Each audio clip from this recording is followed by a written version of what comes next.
great to see you, sir. And we're rolling. And commence your presentation. Okay, I will give my best.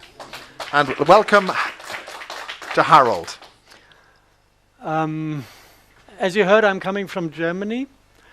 And I did science half of my life, and I worked as a journalist the other half of my life, writing articles, books for about 1.5 years in film business.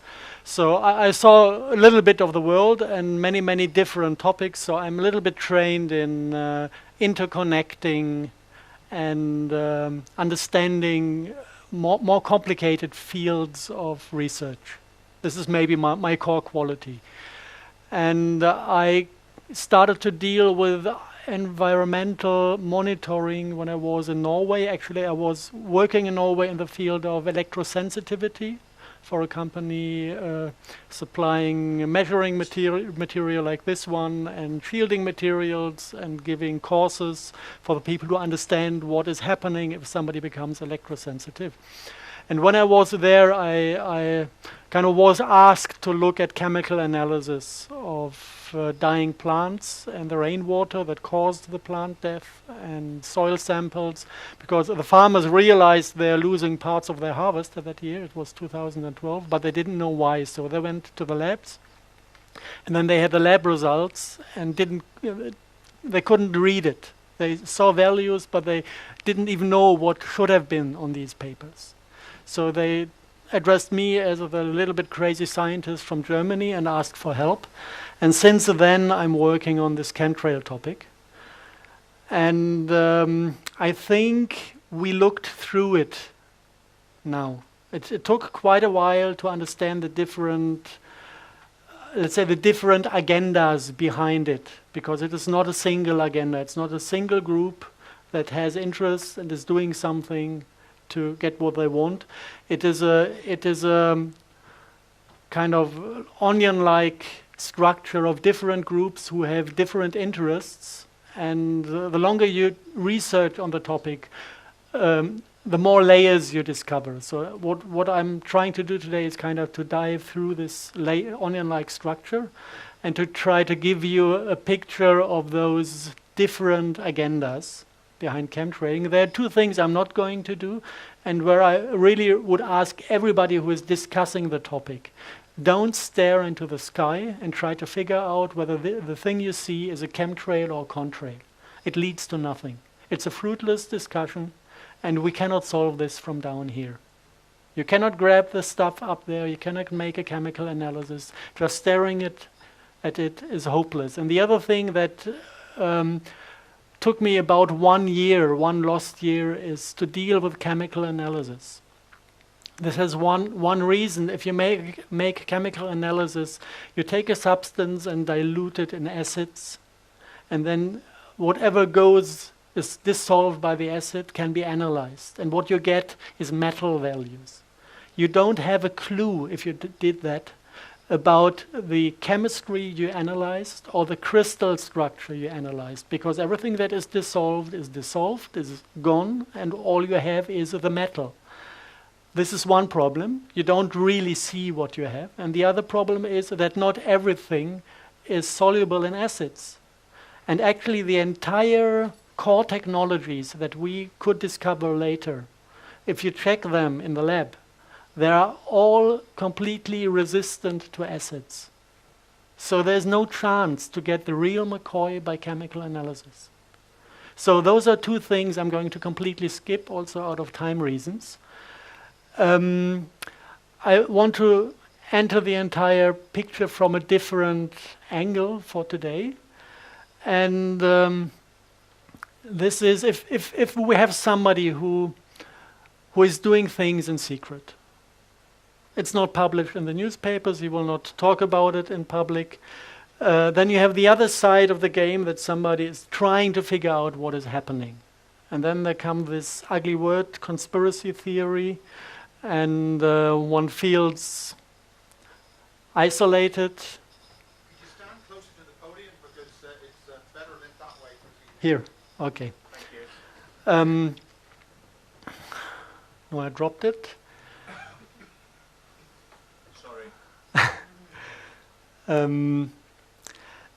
If you're confronted with this thing that you might be a conspiracy theorist, then this is something emotional. Nobody wants to stand outside society.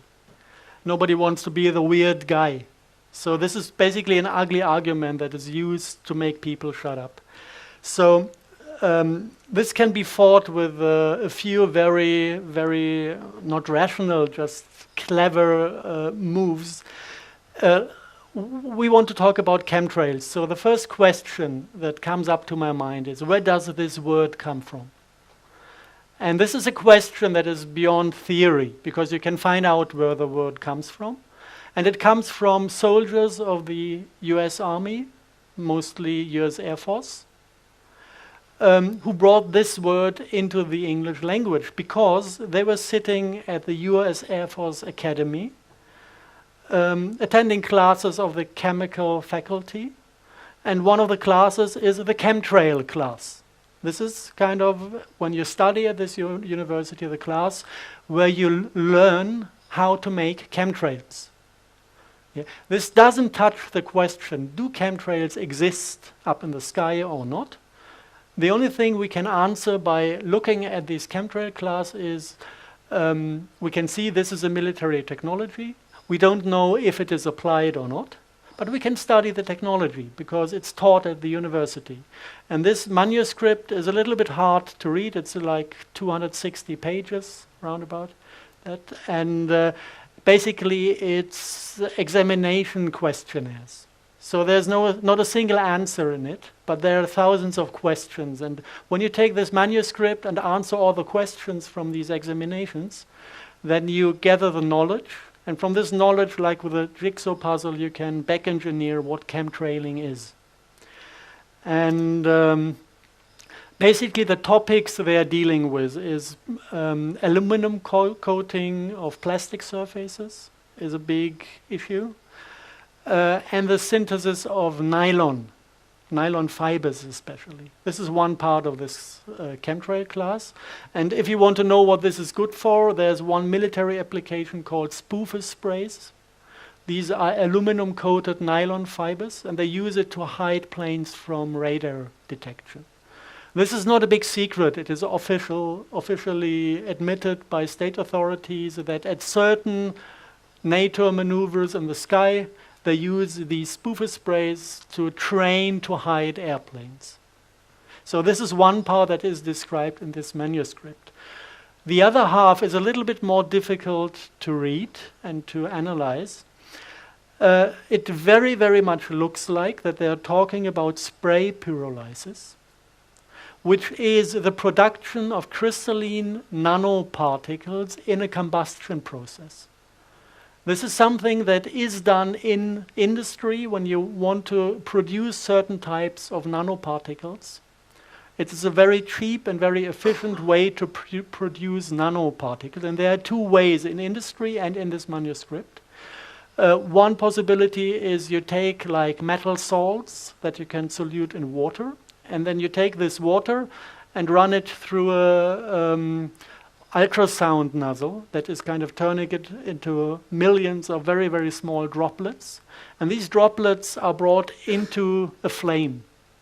And then the water evaporates, and the salt content of the little droplet forms a small dust particle. And if the flame is hot enough, it will eventually melt and recrystallize. And depending on the temperature and on the droplet sizes, you can create crystalline particles, you can create amorphous particles. This is one possibility that is within the range of spray pyrolysis. The other possibility is not to use water, but to directly use combustible liquids like methane or whatever. I think methane is within the US military the first choice. And then you don't even need a secondary ultrasound nozzle. You can use the ultrasound nozzles that create the vapor that is burned within a jet engine. So this is basically the chemical and technical knowledge that is taught in the chemtrail class. So we get a first idea what this technology is about. We still don't know if it is used regularly, if it is used sometimes, if this is something that is meant for wartime and in peacetime nobody even touches these technologies. We just learned something about the technology. Now, when you see how successful this way of looking at things is, you know, we answered many questions where other people were searching, talking, discussing years and years and came to no fruitful conclusions. There's something that is very, very intelligent. If you have somebody that might have plans he doesn't want you to know, it is a very good thing to go to the places where these people are alone among each other and talk about what they do. Yeah? Then you can listen and understand what they plan. Actually, there's no other way to find out what's happening. So I started to get interested in internal papers of certain agencies. And there was one stupid mistake done by some network specialists in NASA. They published an internal paper, I think it's like 12, 15 years ago, that was classified, and it appeared for 2 days in the public domain of the main NASA website. And some people just by incident found it and copied the paper. And since then, actually this is public domain. It's brought out every now and then. It's discussed by people every now and then. It's not like a text that is giving a full description of what they are doing. Basically, it's just a PowerPoint that is displaying certain core terminologies. This is the paper in the original form, and the title is a little bit funny. It's Future Strategic Issues for Future Warfare. And they project this on the year 2025 as if they talk about future technologies. And then you have a very big, very small subtitle, The Future is Now. Now I'm a bit confused. Is it now or is it in 15, 20 years that this is going to be brought out? If you go into the entire thing, you find a number of irritating statements. This is kind of the second page, the little one on top. Bots, Borgs, and humans. Welcome to the future. Bots is short term for nanobots, nanorobots. Borgs is a term coming from Star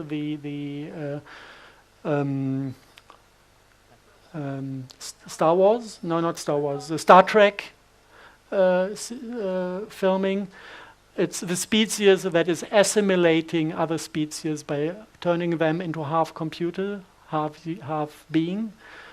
And humans, I guess they mean themselves, the one who are not affected by those games and rule the entire thing afterwards. And they just name a number of technologies that are going to be used in future wars. And they explicitly say the war of the future is not in between countries. They expect to have a world government. So the war happening on this planet is between the government and the normal people. And this completely different type of war will need completely different weapons. And then they list all those weapons. And there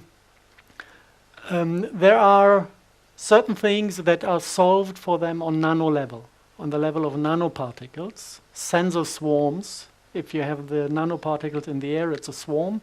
And it has smart dust. This is something we will find later in the details we found in the environment. Nanotechs, things that are placed within the human body to give them opportunity to track you down every single second and read out what you think and what you feel.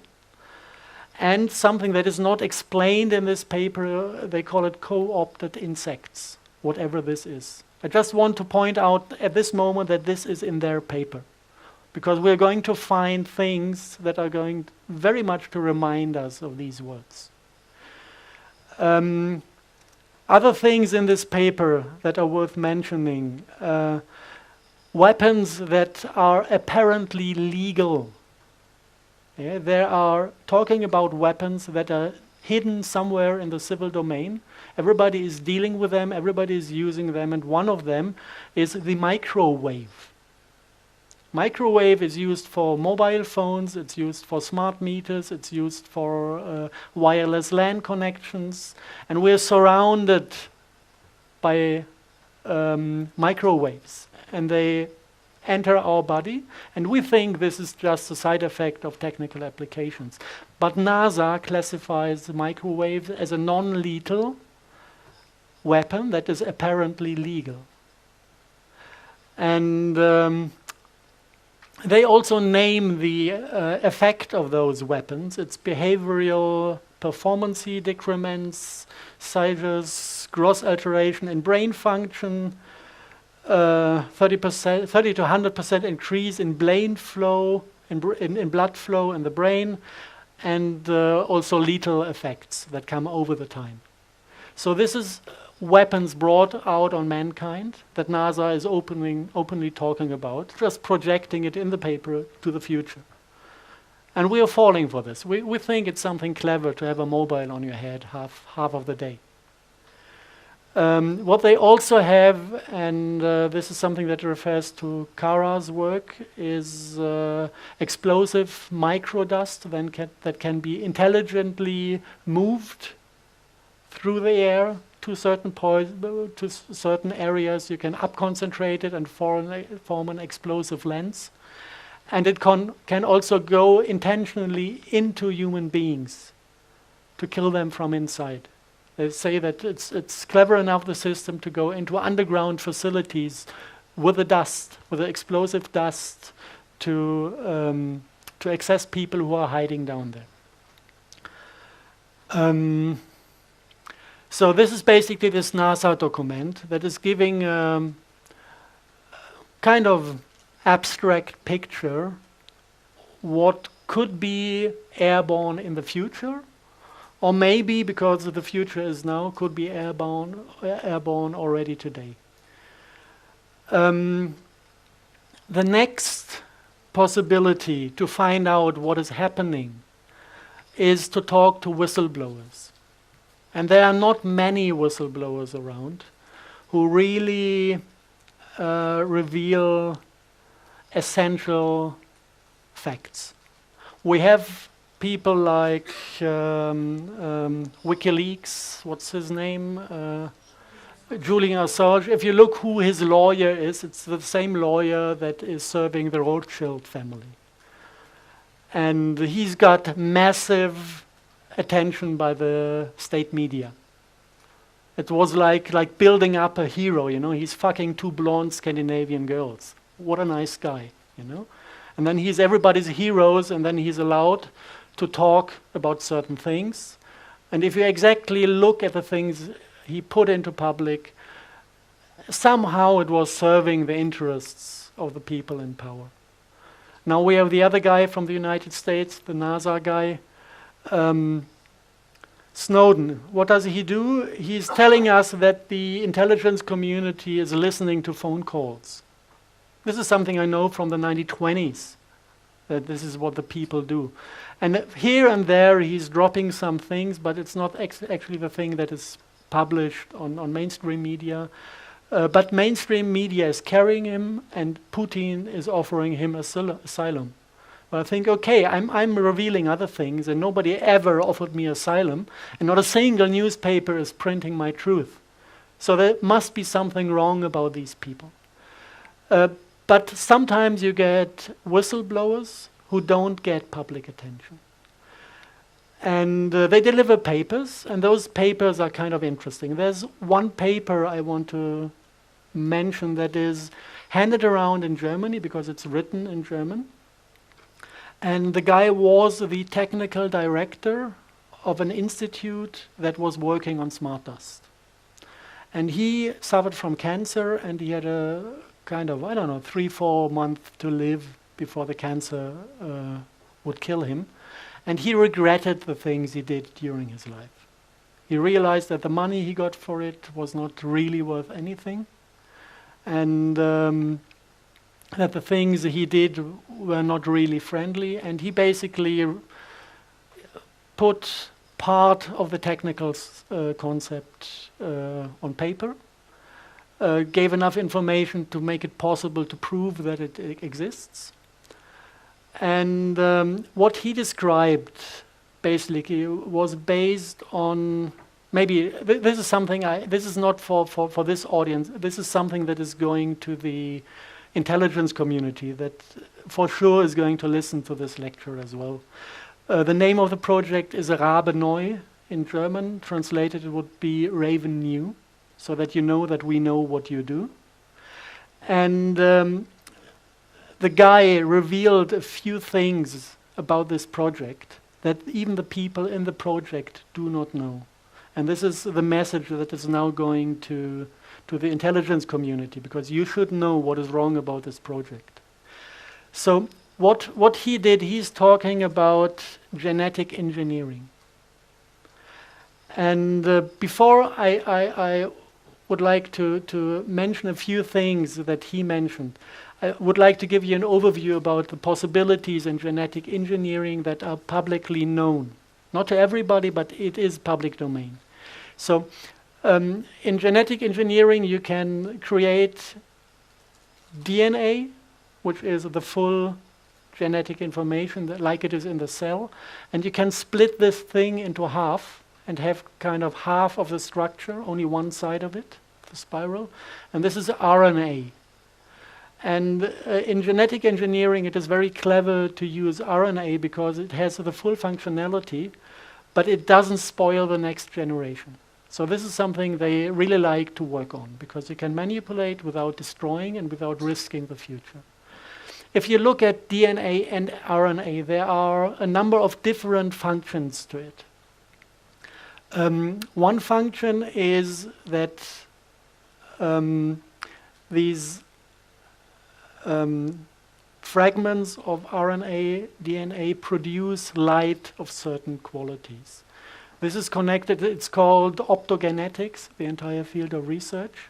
And it is the teaching about how the genetics produce biophotons and produce the light body of a being. This is kind of the blueprint that is controlling the building up of forms, the morphogenetic field that is giving us the structure we are. So this is all done by this DNA. And if you synthesize DNA, this is done by printing today. You write down the code you want to produce, and then this is going into a DNA or RNA printing machine. So you can define every single base pair of the structure and print it out. So what they do is, one of the fields is optogenetics, to invent and produce little fragments of RNA, DNA that produce light. The second thing is, and the second natural function of DNA is to produce substances. These parts of the DNA are producing RNA, the RNA is producing proteins, and the proteins start to build up the matter that the body is built out of. And also, like healing substances and poisons can be produced by cells. And this is one function embedded in a certain span of this DNA. So this is something they say, there's medicine, for example, artemisinin. It's very, very expensive to extract it from plants. So they just extract the little portion of the genetic information that is doing this substance and insert it into some microbes, and then they can create artemisinin in big amounts. This is medicine, how that works. So we have light-producing things and we have substance-producing things. And then there's a new field of research. They realized that the base pairs can be mounted into a chain in a way that functions like a computer, like a logical element. And this is if you visualize this, it's like the old method with telephones. When you were dialing with sound. Every base pair has a resonance frequency. It's somewhere in the terahertz range. And if you hit the right frequency, it is opening, like a light conducting unit. And if you have a chain of these base pairs that react on different frequencies, you need a sequence of sounds to open all the fragments to make the entire thing conductive. So it goes like do do do do do, and then the next part of the genetic thing is activated to either produce light or to produce poison. And this is something beautiful out of their view of the world, because if you bring this RNA or DNA into the human body, you can kind of take a radio signal and activate it from outside to produce any substance you want or to produce any light you want. Light is emotion, light is thought, light is everything. Everything we sense as experience of ourselves. And a substance can do everything with us. It can poison us slowly, it can kill us immediately. And this is controllable by radio frequencies without risking that it is triggered without anyone to want it being triggered. And the guys said, actually, we know that this is dangerous to bring this out, so that was in the papers, so we introduced deactivation code, like a line of sounds that is completely taking the system out, and so that it cannot be abused by other entities. This is what he said. And he said this is airborne since 2003 in Europe. And he said that the second war, the last war in Iraq, was only done to test the system. It was the only real reason for the war. This is what he wanted to tell us, or from my point of view, the important stuff. Then he said some things aside that I counted to be very, very important. I don't think he did. He said they spent half a year and $10 billion to optimize the cluster topology. And this is something that I guess says nothing to anyone here, but if you're into the topic, if it's like having a virus and you want to bring the virus into a human being to have him infected with this, cluster topology is of no interest. You need to think about cluster topologies if you want to have this RNA or DNA clusters carry intelligence, carry soul, carry an artificial life form. Then it makes sense. And if you picture this, we are infected with this RNA, and the RNA is forming a cluster of 1 millimeter distances around us. And a cluster like this is able to carry a computer program or an artificial, non-physical structure or being. This structure can hoover through the field, but it also can hoover into us. And this structure knows how to access the light production, and it knows how to access the production of poisons. And it also carries intelligence in itself and has the ability to make decisions. This is something that is just implied by the fact that he said we needed to optimize cluster topology. It's a little bit far out, it's a little bit speculation within this, but it gives me a kind of triggering moment when I listen to the word smart dust. Yeah? I get the feeling that this somehow is related to this capability of these optimized cluster topology to carry intelligence and to make its own decisions, if you want so. So this basically is just by looking at the spots where these people are among themselves and listening to some people who spoke out before they died. And the thing now I want to mention, this is the address to the intelligence community.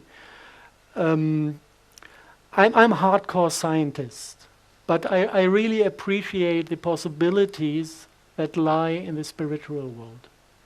And I had so many open questions to this whistleblower that I decided to attend a lady that can talk to people who are dead. And I didn't inform her at all about the topic or about the questions I had. I just asked her, can you see if the soul is willing to appear in a session? And he immediately was there, and he immediately started to talk to her. She didn't even know about the topic. She didn't know my questions. I just told her I would like to have that guy in front of me. And he immediately started to talk through her, and he said, this is alien technology. It is not human technology. And we have been fooled. There is no deactivation code. It doesn't exist. It's just a big scam that they kind of offered to us to let us think that we could control the system. But this is alien technology, and it is not controllable anymore through us. And this is the thing I would like the intelligence community to know. That they're sitting on a big scam, and they are not controlling the system. They believe they do, but they are not. Okay. This to the whistleblowing. And now we come to the things that we really, really, really can see in the lab. And if you go one step back to the chemical analysis, the elements you find. On one hand, you have this type of fingerprint. You find barium, strontium, titanium, and aluminum. Wherever plants die, these are the metals that can be found in, let's say, a slight overdose, more than nature should have in it. If you now check toxicology, it's not even close to the amount of heavy metals nature can take without suffering. If you look back at acid rain times, 1,000 times more heavy metals were soluted within the soil, entering the plant system. If you look back at industrial revolution, where we didn't have filters, burning coal like hell, you know, the times when London was buried under heavy smoke, we had much more, 1,000 times more heavy metals in the system than today, and nothing serious happened. So at that point, we had to start looking at optical analysis, microscope analysis of particles that we found in the rain, which is difficult because you need to take thousands of photos and samples to be lucky to have one sample that is giving you a pure fraction of one component. If you have the entire mixture, you see nothing. And so the things I'm going to show now basically are based on the work of a guy in Germany who spent 3 years, 4 years, 5 years, 6 hours a day in front of a microscope to find out what is in the rain. And one component is a piezoelectric nanocrystal. This is kind of a pure sample of the thing. You can see it has some kind of magnetism that makes the little particles join each other like magnets, which is one aspect of this piezoelectric properties. And the most amazing thing, if you look it up, piezoelectric properties could be expected with barium, strontium, titanate, which is kind of the fingerprint, barium, titanium, strontium that we are looking for. There's no aluminum in it, but 3 of the elements are contained in this piezoelectric crystal, and we can see that this is a extreme interesting crystal because this is now a raindrop dried on a piece of glass, put under the microscope, and when you remove the top layer and then come with your finger close to the drop or just breathe on top of it, you will see certain effects appearing, and I'm going to show this to you.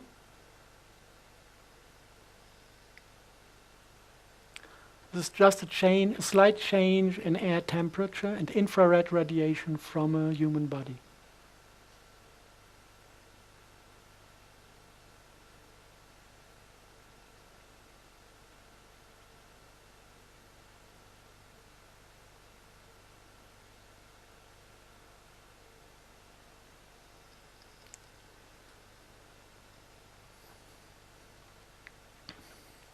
We have highly transparent nanoparticles. They have a refraction that is 4 times higher than the one of diamonds. That if you look it up on Wikipedia, you can read there that they are valid for scalar applications, that they can be used in applications utilizing time reverse field structures. It is a set of physics that is not in the public domain. It's scalar physics. But even in Wikipedia, it is mentioned as one of the particles that has the ability to handle and process scalar waves. Let's put it this way. Maybe it's the easiest. This is the reason for the plant death, because the crystal is highly transparent, but it absorbs UV light. At 260 nanometer wavelength, it is 100% opaque, absorbing UV signals. And this is exactly the frequency where the plants are processing the cell division impulse. Cell division occurs if a UV biophoton is hitting a cell. This is kind of the trigger to tell the cell, please divide into 2. And if you have these particles within the plant tissue, you absorb all these cell division signals and the plant stops growing. This is actually the thing that caused mad cow disease in the 80s. If you look exactly at the medical research concerning mad cow disease, you find that there are 3 reasons to get this disease. A lack of copper within the body, too much mercury in the body, and these nanocrystals. And what happens then is that the mercury is stripping the nervous system, destroying the protective layers on the nerves.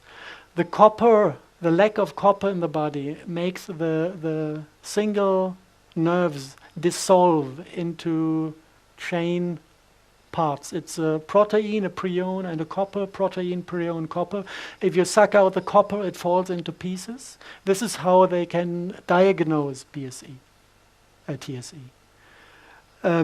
by measuring these protein, prion particles.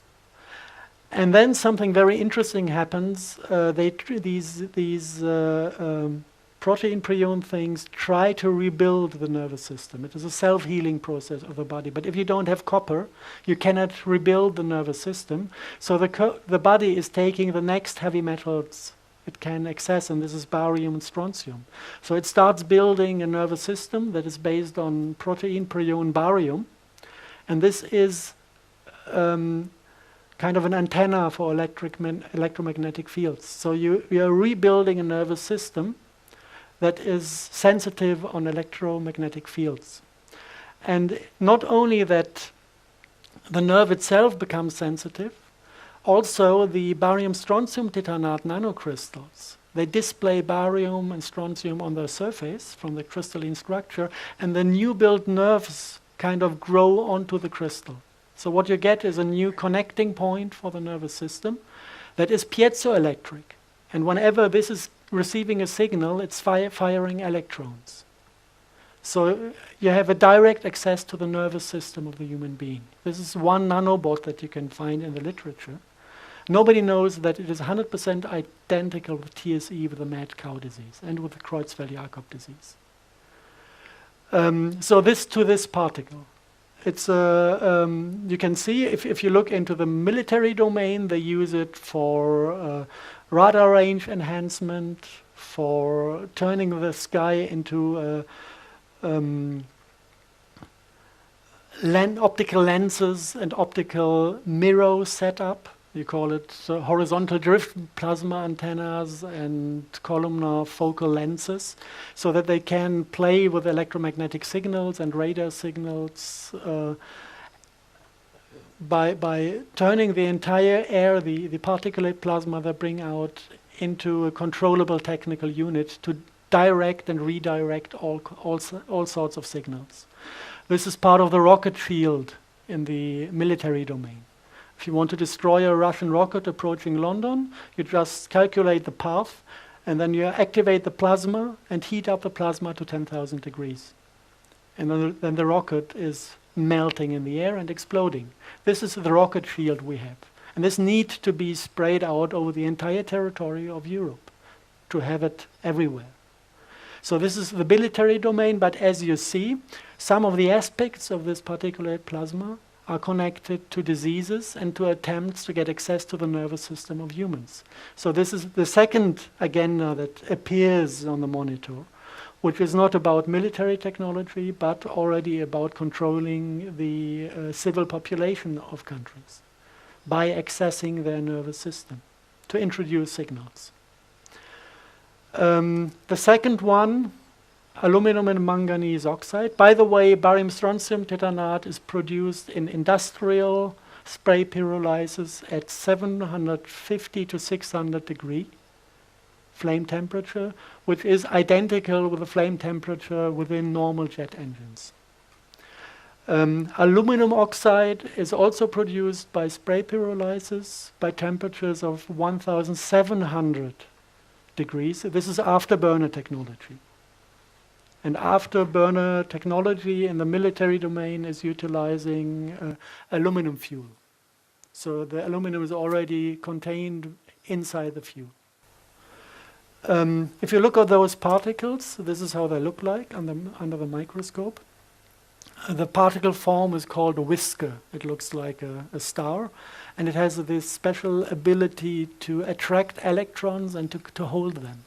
So this is the function of these particulate plasma in the military domain. The barium strontium titanate can be activated to spit out electrons, and the aluminum oxide is carrying them for a long time. Just to show that this is what we have on daily basis in the environmental monitoring, both those two nanocrystals. This is also connected to a medical problem, especially if it is the low temperature form. Then you don't use aluminum, you use manganese, create manganese oxide. This is causing symptoms that are 100% identical with the influenza virus. And especially during the winter month, you find lots of this in the air, when all the people run to the doctor because they think they're getting a flu and they want to be vaccinated. I know in Germany they sold 20 million vaccine units last year. And the funny thing is, if you ask them, how do you know that people have a flu, it's only going via the symptoms. We had 6 people examined on molecular level to find out what kind of flu virus caused the disease. 6 people in this entire season in Germany, and from there they make statistics. So basically this is sprayed hysteria, and it has nothing to do with the virus, and running to the doctors to get vaccinated is suicide. Okay, the next thing that you can find in environmental monitoring are Morgellons. If you look at the things the vaccination is containing, starting with mercury, this is pure poison. Starting with the chelates that pull out copper from your body, you start realizing that there's a plan behind it. Yeah. We know all this about the TSE scandal because of one guy called Purdy. He was a farmer in Great Britain that had a biological run farm. And he refused mandatory vaccination for his animals. And none of his cattle had TSE. Not a single one. Just because he refused the vaccination. And this was at the moment when he woke up. And 10 months later, he died of brain cancer. Just to refer to the list of microwave weapons and their application. Okay, in the NASA presentation, we had the nanotags that are apparently there to track down people, to find out where they are and what they think. Um, the first public, nice, detailed public description was in the book of Cara St. Louis Farrelly, The Sun Thief, where she says that there are hollow fibers sprayed, self-replicating hollow fibers that are there to kind of read out the light fingerprint of your DNA, transform it into an electromagnetic radio signal that is detectable via satellite and ground stations. This is what she found out by analyzing information dealt with the chemtrail communities in the United States. She never mentioned the name Morgellons in her book, but if you look at these Morgellons, who had heard about the Morgellons disease? Half of you, okay. Let's just have a look at them. Nice creatures. This is a German tomato that got some German rain on top of itself.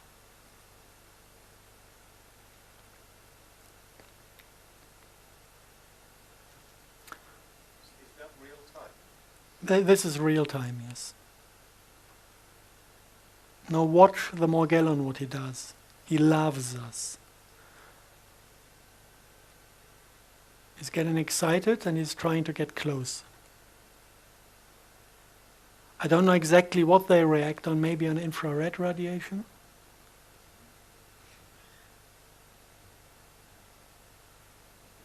So these are basically, it's mycelium of a certain type of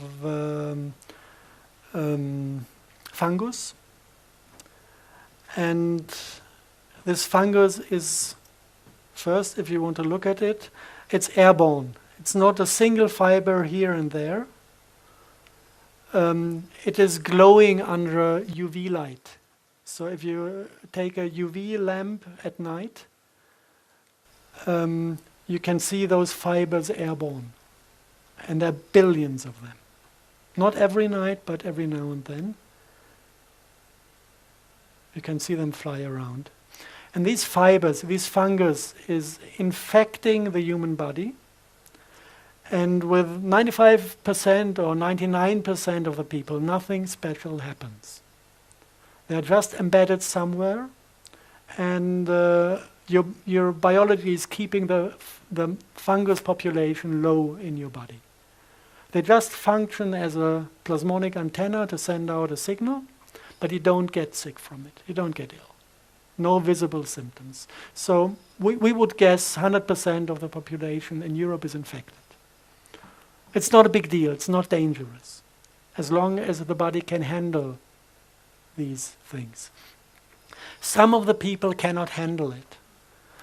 And then the mycelium is starting to grow within the body and starting to multiply. And at a certain point, they are extracted via the skin. And you can see that they have this ability to collect colors. You have blue Morgellons and you have red Morgellons. And nobody knows where these colors come from because they are of technical origin. It's not a natural substance. So you can see them when the skin is opening. You can see them under the microscope if you make a blood analysis. You can see that the blood is infected. And you can let them grow artificially in a petri dish. And if you look at them, you see they're a little bit more complex than a simple fungus. They have kind of organs inside. They have little red stem cells of an unknown species that are self-replicating as well. And apparently they produce other structure. This looks like a sporing body. It's like the unit where the mycelium at a certain point is forming a mushroom, a fruiting body. And then from the fruiting body you would expect the spores for the next generation, if this is a mushroom, if this is a fungus. So this seems to be the containment for the spores, because if you put this into the petri dish, you can see the next generation growing. And other things you find, now it's getting fringe, it's really getting fringe, is fragments of insect skin being extracted from a Morgellon victim. So something makes these, something from this disease is making insect parts or insects grow within the human body. Did I say co-opted insects when we had this NASA paper? We're getting there. To understand what this is all about, at first sight this is a disease that should be cured. We worked on finding a remedy to cure Morgellons disease. It's easy. You don't even need to fight the Morgellons. You just need to re-establish a healthy environment within the human body. Take out the acids, take out the heavy metals, cure the function of the liver that is irritated by mercury and that is irritated by a disturbed candida environment. This is due to antibiotics. So this goes, in the medical domain, this goes back to vaccinations, to antibiotics, which is completely disturbing our system. And at the end of the line, the Morgellon is kind of trying to save us from all the poisons that are within us. Save us from the acids, save us from the heavy metals by containing them. This is why the body allows them to grow. So this is actually not a disease that is infecting us with bad intentions. Everybody's infected, but the one who has too much heavy metals in the system will show symptoms because he will love these fungus to replicate and suck in all these heavy metals. Now, if you want to understand the agenda behind, there was a brave lady at Harvard University that made the chemical analysis of these fibers in the nano lab. And she threw out just a number of chemical formulas. I'm not going to name them. And she also analyzed the single color particles that she found in the air, also the color airborne, that then at a certain point is entering the mycelium after it replicated within the human body. Yeah, so this is coming to the concept of self-assembling nanobots. Self-assembly means you spray the fiber, it is replicating, you spray the color, and within the human body, the color and the fiber is mounting to a working unit. This is what you call self-assembling nanobot.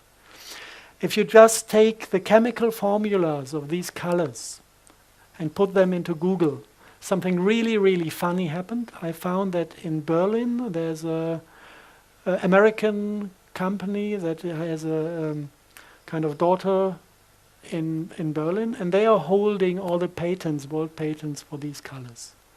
And if you look at their website, they're very proud of themselves, serving the medical community with these quantum dot liquids, with these quantum dot colors, and with other lab equipment for mainly transhumanistic research. And if you look into they have a long list of publications of people who bought their stuff and used it in the lab. And whenever a publication was coming out of these labs, they just listed the publication on their home website to just to advertise their own products, basically.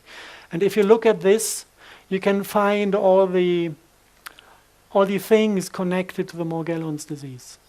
You find like large area self-assembled plasmonic photonic crystals. If you go into this publication, you find these hexagonal forms. And if you look for the function, actually this is a thing that is collecting a radio signal and turning the radio frequency into DNA readable light impulses within the body. So this is the reading unit. If you look down there, you have photonic crystal fibers. If you look what they do, it's normally they talk about carbon nanotubes filled with these colors, with these quantum dot chemistry. And the function is to collect light processed by the DNA and turn it into a readable signal. Exactly what Cara St. Louis described in her novel. And if you put the two together, this goes beyond the novel. You get a read-write unit. I can take one person, make him angry, read out his anger, digitize it, put it on an antenna, and address 100 people that are not angry. And if they have this biology within their system, they will feel exactly the same experience of anger that I read out from the single person. So what do I need? Do I need an Arabic Spring? Easy. Just introduce some anger to the system. Yeah, so this is basically the possibilities that lie within a read-write unit, like a tape recorder. Record the human experience, the overall human experience of a human, and you can tell by the colors what this includes. Blue is the light that we process for thinking, and red is the light we process for sexuality. So they control our egos, they control our minds, and they control our sexuality. And if anyone has doubts if this is really online, the system, there's another Morgellon victim in the United States. She just calls herself Jan. And she had one of these hexagonal photonic plasmonic crystals coming out of her skin here. And she put it under the microscope and caught it while working. So this was the first view on the particulate. It's not perfectly shaped in the hexagonal form, but you can see at least the angles at certain points. And this thing is controlled by microwave.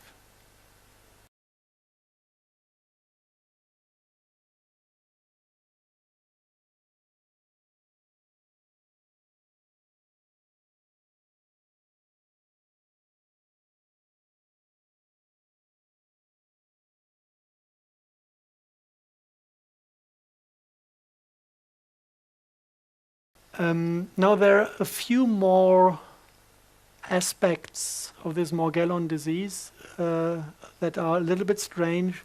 Morgellon victims have this sensation of insects crawling through their body. It's sometimes the disease is called delusional parasitosis. And the doctors say this is pure madness, and normally what they give is psychopharmaca. I guess to get the people quiet.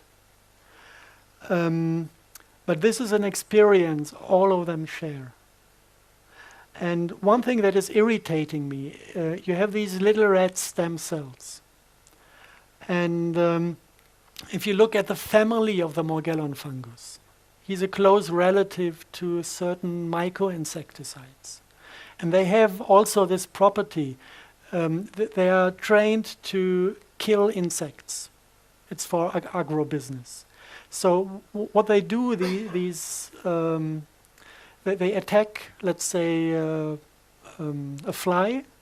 They eat the fly from inside, and then they assimilate the DNA of the fly and form the fruiting body in form of the fly, and make the eyes of the fly, or the artificial fly, of the pseudomorphic fly, glow with exactly this type of artificial light created by a fungus.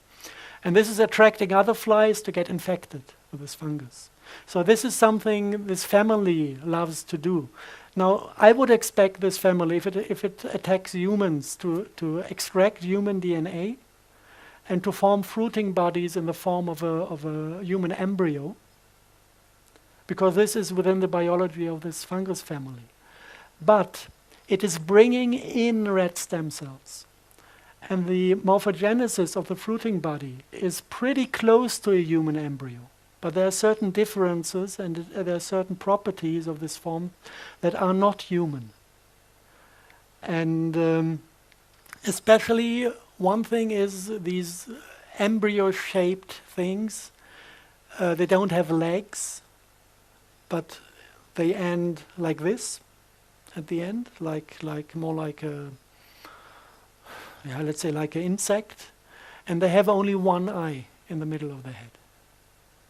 And this eye is insect type, and this eye is glowing, and on top of the eye, on these insect-shaped things, you have these hexagonal structures that carry the spores.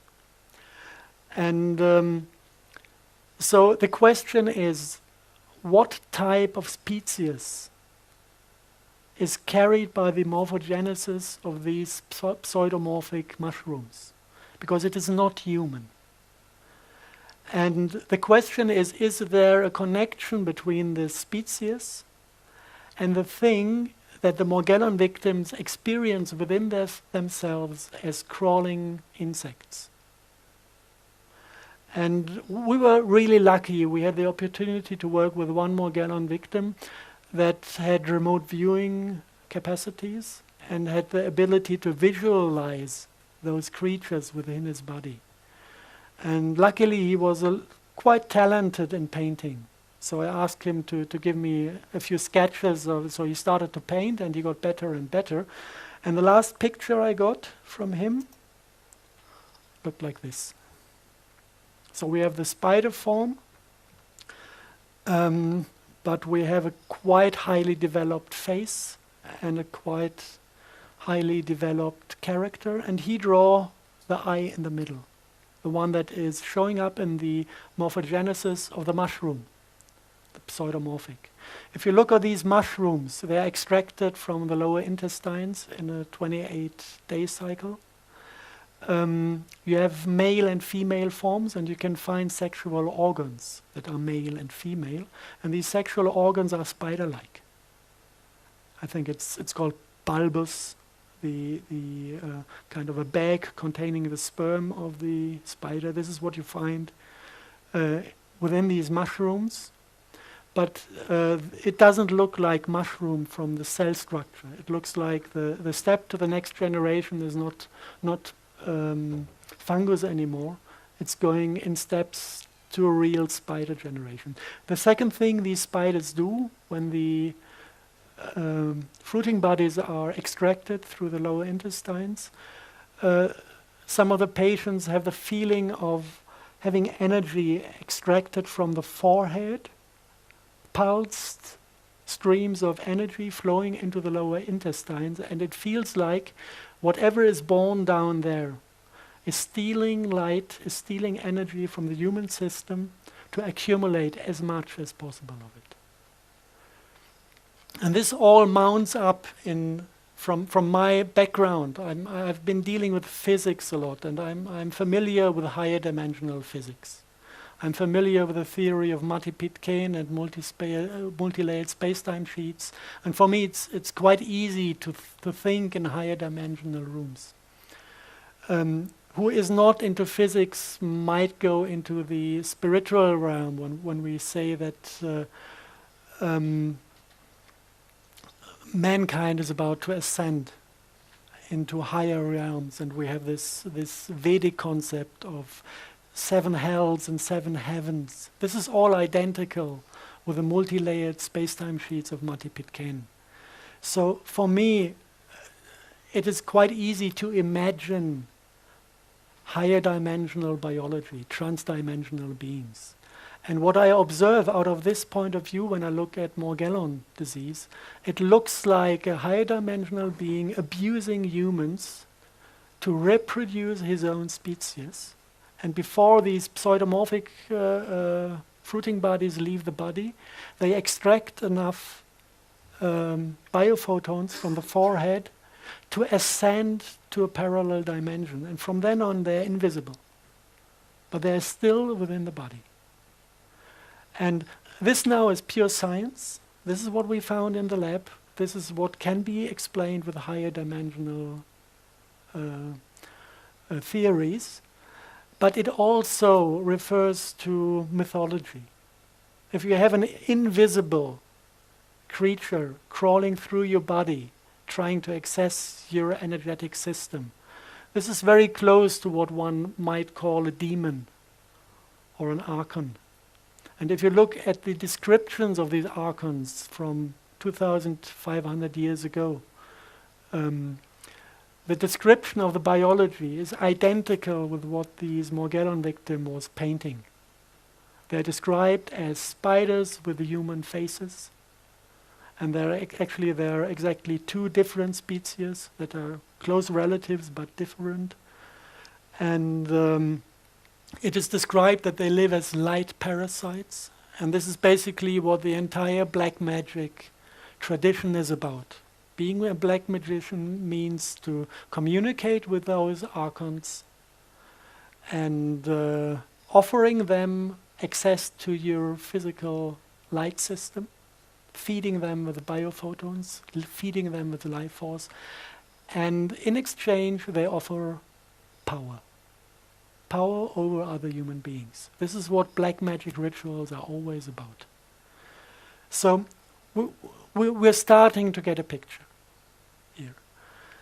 And if you look at the political entities who might be responsible to introduce Morgellons into the air, look into the United States. We have the Bush family in power. Even if it's not called Bush, there's Bush inside. And they're all members of Skull and Bones. Sounds pretty black magic. If you look how these people are interconnected, the next topic is going to be black goo. And there's one big black goo deposit in Paraguay. And there's one village next to this black goo deposit. And the Bush family has her big villa escape territories. When they are chucked out of the United States, they're going to be down there, living in this little village in Paraguay. And a friend of mine went down there to get samples of this black goo from Paraguay. And he realized that Angela Merkel had her villa next door. Yeah? And this black goo has to do something with the communication with demons. This is in the black magic tradition. These black goo schists were used to communicate with the demons. So this all interconnects on political, scientific, and the level of mythology. We can access black goo also from the little pictures from the microscope. This is German rain. And if you want to know what this liquid does, you can have a look at it in the lab. When you have bigger amounts of it, it looks like this.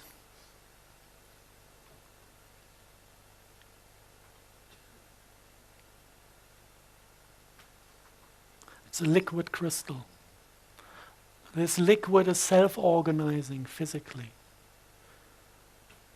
And this, at the moment, is sleeping. It's not aware of being observed, it's quiet. Sometimes when it doesn't like to be observed, it might jump out of the pot straight into your face.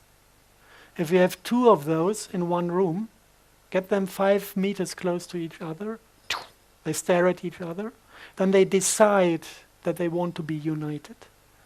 And then they start to pull. It's like magnetism, but it's intelligent.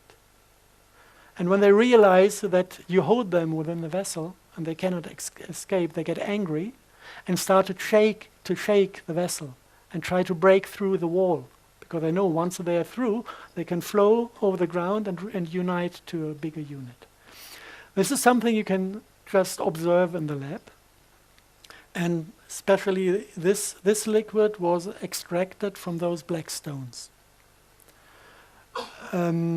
This is World War II leftovers. We found them in an underground facility in Bavaria, 1/2 ton of it. So we can imagine that the SS processed quite a bit of this. And I guess that the guys found also the technology to extract the oil from it. Must have been there in written form because they did it in the lab successfully. If you look at those stones, you have a brief history of things reported out of former times. You have, if you look at H.P. Lovecraft, the descriptions of the black magic communities in Eastern Europe, they had kind of sculptures out of this black oil schist. And once a year they went there slaughtering little babies to get the demons out of the stone, sacrificing little children to communicate and get the service from the demons. This is one thing mentioned. If you go back in history, you find them in the Kaaba in Mecca, the same form of phallus-shaped structure that is described in Vedic script as Shiva's lingam, that is described in this Lovecraft script. A fragment of it is part of a central part of the Kaaba in Mecca, and every Muslim in the world is asked to go there once in his life and to kiss this stone. If you go back, you find them on Turkish and Roman, Greek and Turkish coins. You see them left and right of the tree of life in the paradise garden. So getting in contact with this black goo is what caused the deterioration of paradise. And it is not easy to understand the overall concept, because when you start to deal with black goo, the first thing you need to discover before anything makes sense is that there are two different qualities. We have liquid black goo. It is basically, it has been found on a southern Falkland island, Tula Island, and this is what the war with Argentina was about, accessing this black goo. We have this type of earth black goo in the Gulf of Mexico. This was what the Deepwater Horizon catastrophe was all about. Somebody was shooting a torpedo at the facility, destroying the attempt to get the black goo out of Mother Earth. And we had, I think, eight military submarines getting close to World War III, trying to capture some of that oil after Deepwater Horizon was destroyed. And no single civilian was allowed to go to the beaches to remove the oil. It was just military personnel with special equipment and fully shielded against the influence of this substance. So this is one quality that comes from Mother Earth. And then you have a second quality that is found in connection with meteorite sites. If you look at the thing in Paraguay, you can exactly see by the form the stones are broken in the environment that was an impact of a meteorite. If you look into the Arabic mythology, they say the thing in the Kaaba in Mecca is a fragment of a meteorite. And this is now not against Muslims. If you look into the Peter's Dome in Rome, you have a big piece of this stone under the Peter's Dome. And if you analyze all the churches built in Middle Ages in Europe, every altar has a black altar stone. And what you feel when you enter a church is not the love of God. It is more like a cold fear. Yeah? This is the resonance transmitted by the structure of the church, fed by this black stone in the central point. Now, what we need to realize is that there are two qualities. One quality is coming from inner earth, and one quality is coming from outer space. And they feel completely different. The Falkland black goo is called sentient oil because it has full empathy. If you're getting close to this oil, you're coming in a state of mind that is full of love and empathy. If you come into the vicinity of the meteorite black goo, your heart chakra dwindles to nothing, and you become an empathy-free asshole. After my first contact with the stones, I was this close from killing the hotel director, because she complained that I took a shower, although I had to sleep outside. They didn't have any rooms left, so I slept in the car, was dead frozen in the morning, and took a shower in a room of a friend who had the last room that was available.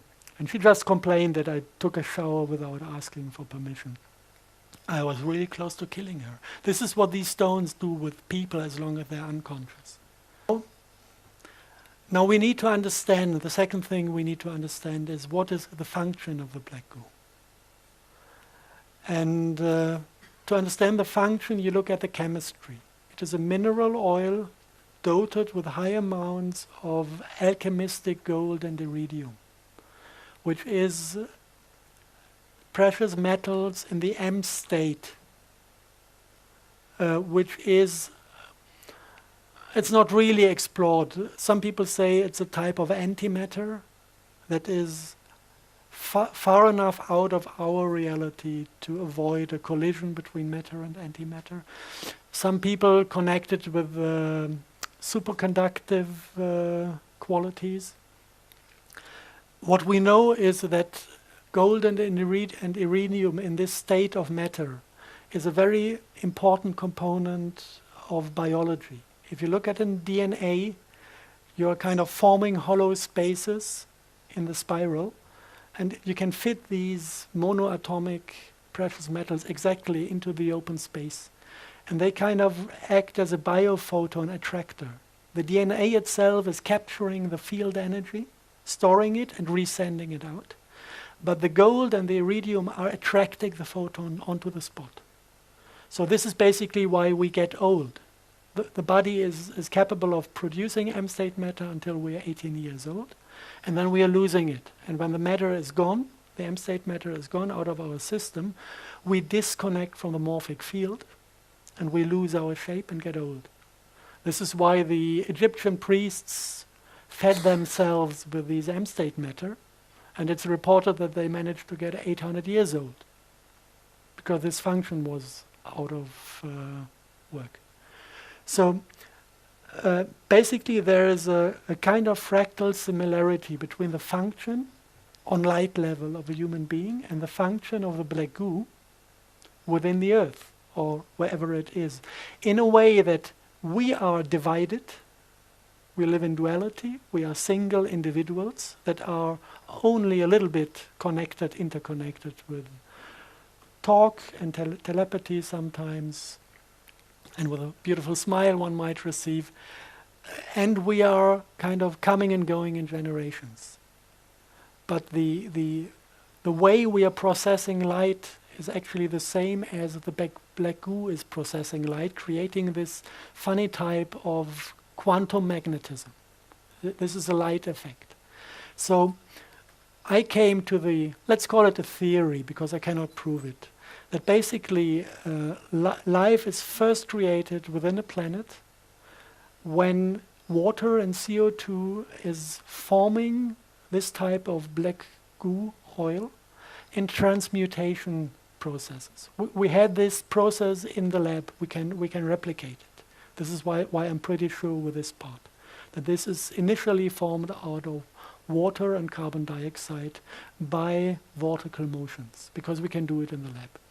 And then this type of black goo at a certain point is exiting the earth, coming into the oceans. This is what you call a black smoker on the ground of the ocean. And this is where the geologists say there was the place where the first life was formed.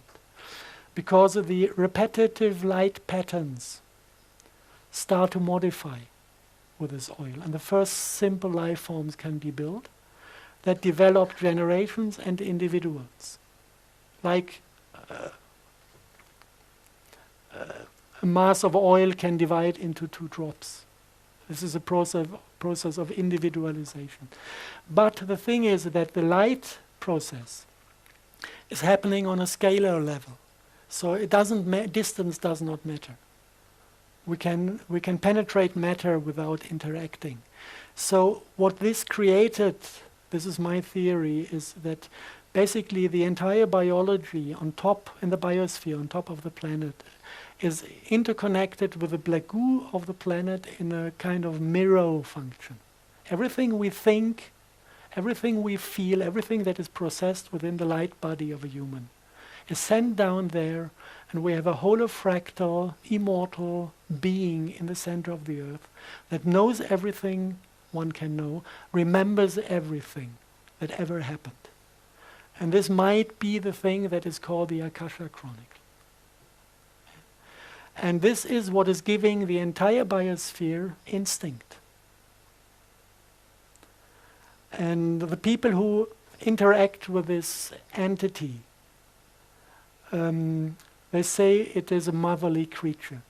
She has all aspects of a motherly creature. I observed this many times, because when you start dealing with a black goo, you need either to commit suicide or to connect with her. So we have many people who have a straight connection to this being within the planet.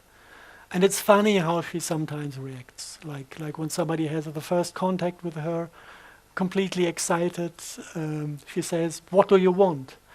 And then the guy says, "Oh, I wanted to see, I wanted to meet. What do you want?" And then he doesn't know what, he has no question and no target. And she says, "Sorry, I'm busy. Come back when you want, when you know what you want from me." This is her. She's loving, but she's very straight. And now, theory. We try to get the point when these alien black goo arrived on the planet. And it is very likely that we can put the date at 80,000 BC, connected to the destruction of the Lemurian continent. This is a soft source, I would say. I wouldn't call it hardcore science, but many things hint to this. And people who have memory of incarnations in that time report that in the moment when Lemuria went down, there was a swarm of meteorites coming in, hundreds of them, hitting the earth, containing this black goo.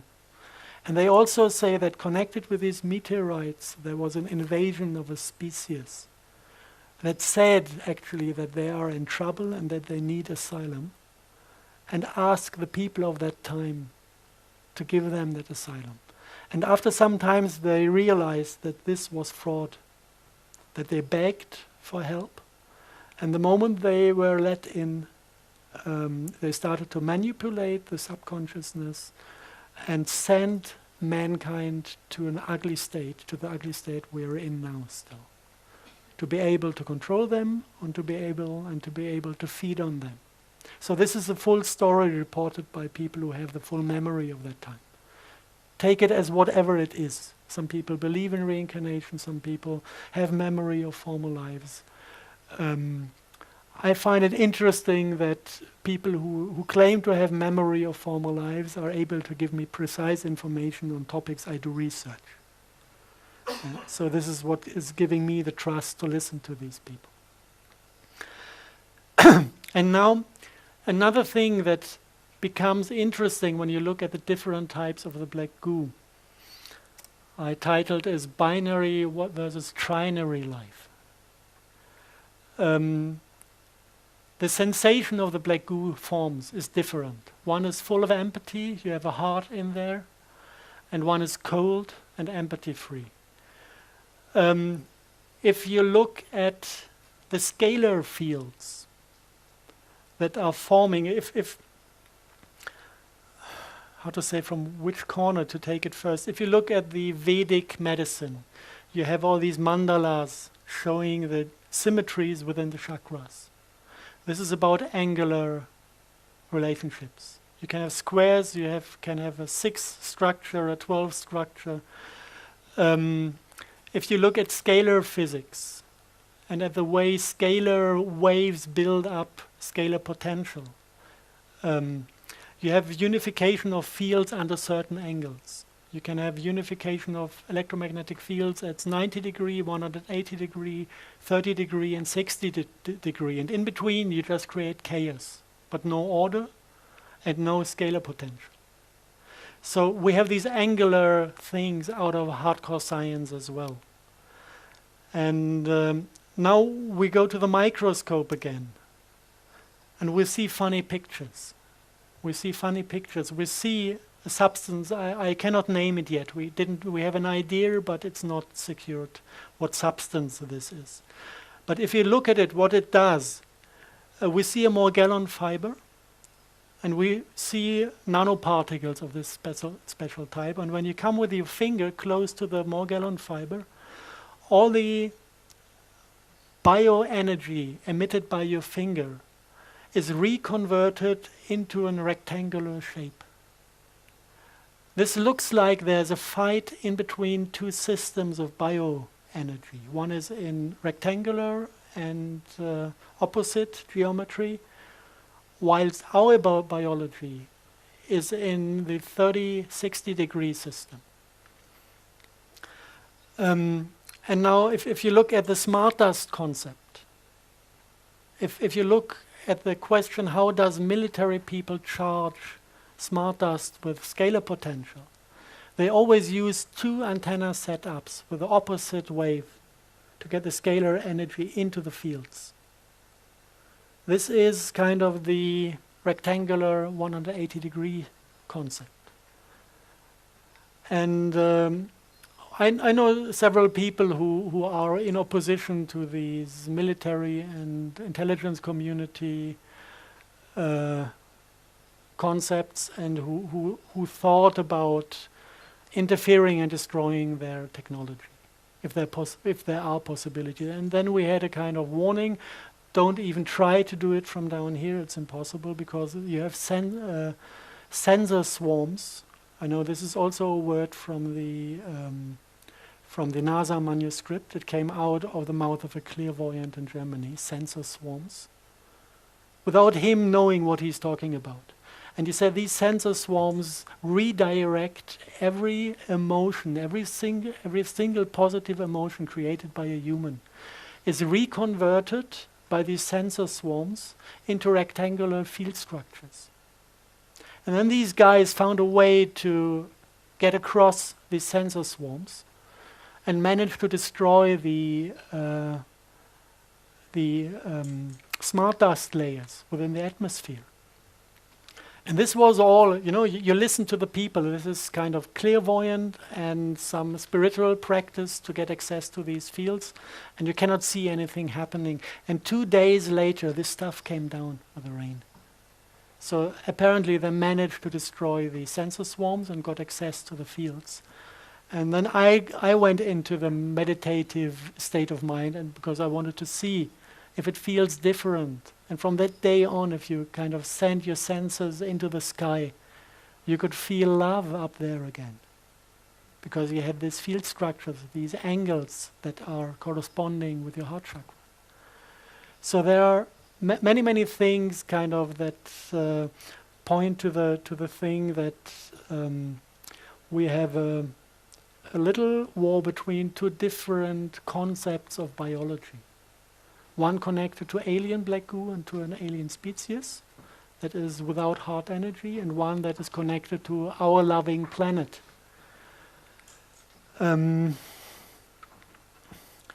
So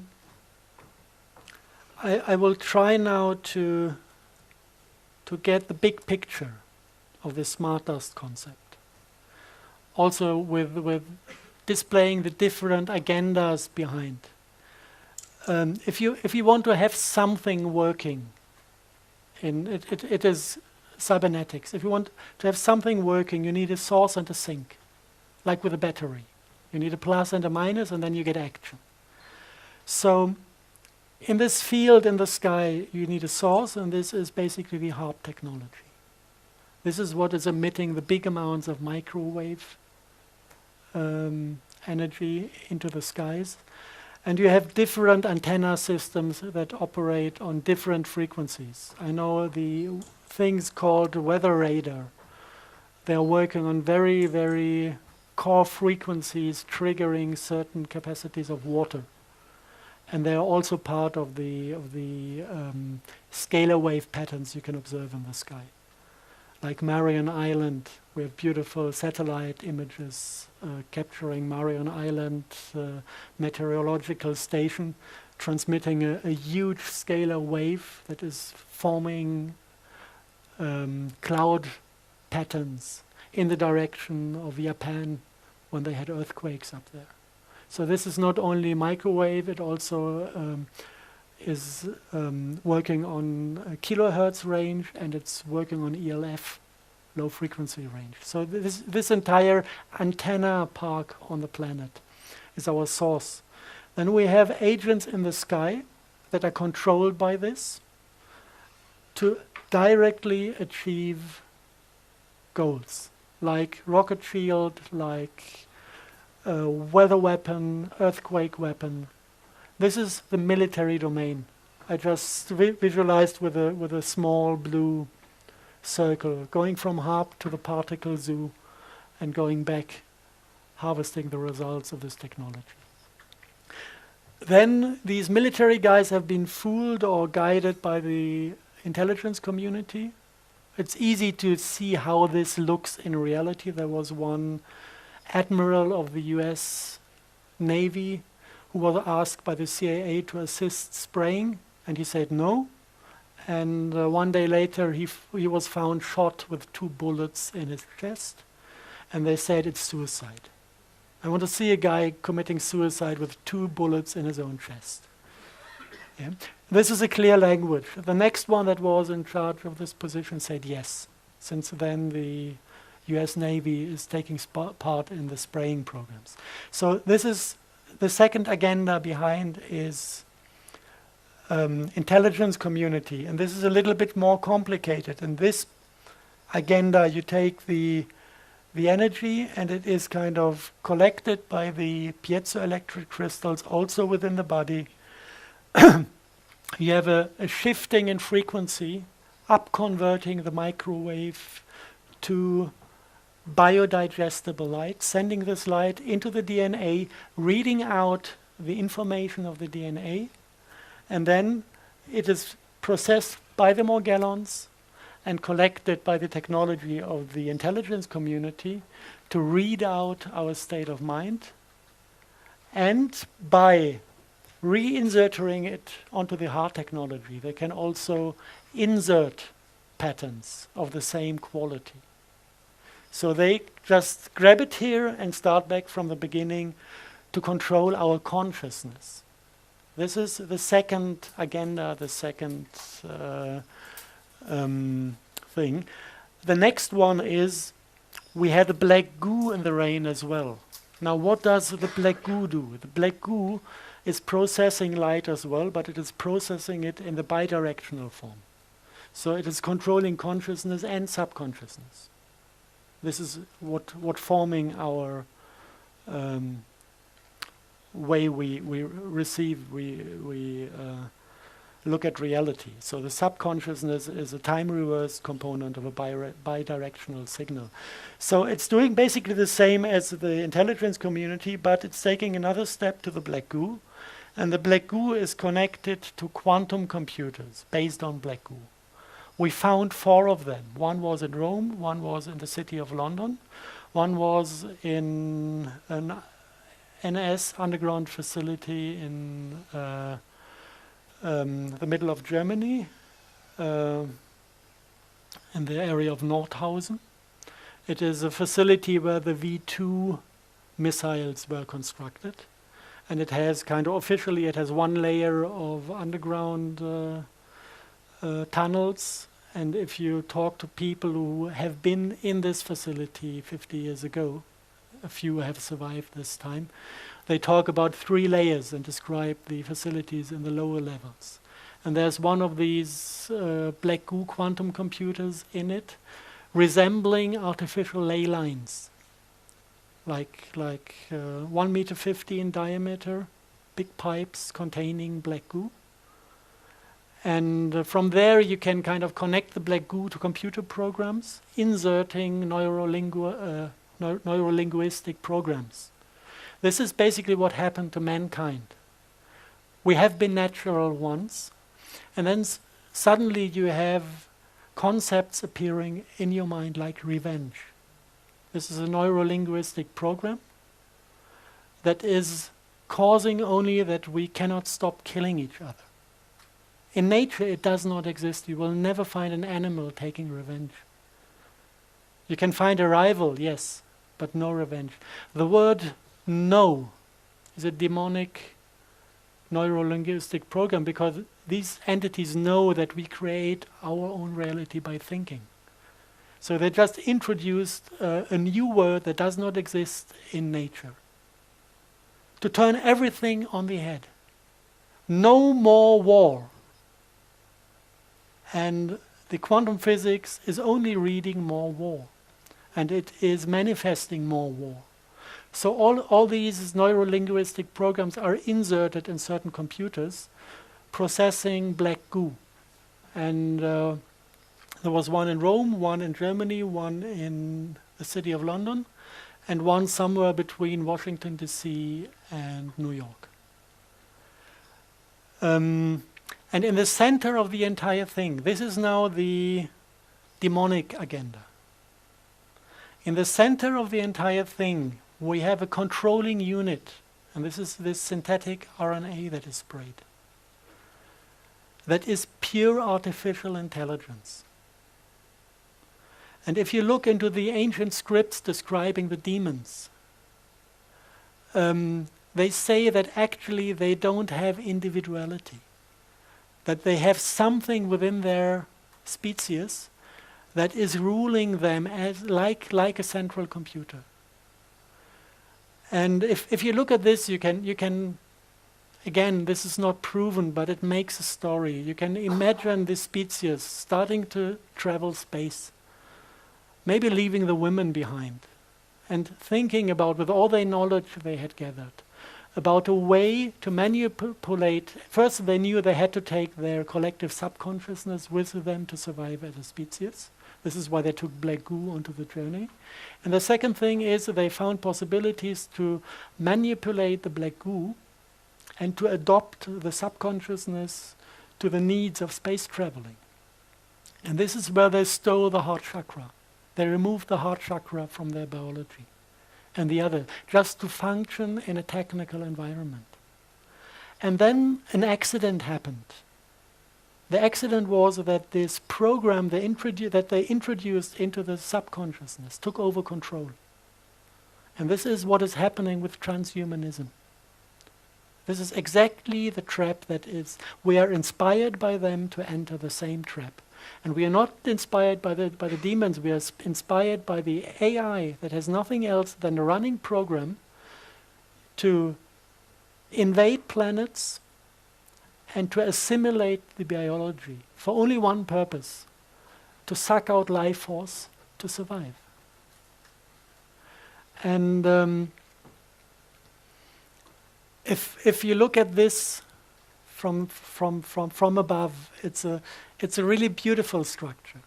I know it's about ugly stuff, but it's a beautiful structure because when you look at the entire thing and you try to find solutions to it, you realize actually that everybody who is involved on the different agendas, on the different levels, is doing the same mistake. It is the Luciferic game. Let me participate in your power and I will serve you. I don't want to know what you're doing. I don't want to stand in my own responsibility. Just let me participate from your power and I will serve. This is the Luciferic deal everybody is doing. And we are doing this by going to vote a government that is taking care of all the pipes we are connected to. But we let go of our responsibility and we let them do. They're giving control to the military domain. The military domain is giving control, same game, to the intelligence community. The intelligence community is giving control to the black magicians. The black magicians are giving control to the demons. And the demons lost control to their AI. And if we all understand the game, we can just say, hey, stupid game, let's let go of it. And we can stop playing these thing that basically is nothing else than being afraid of self-responsibility.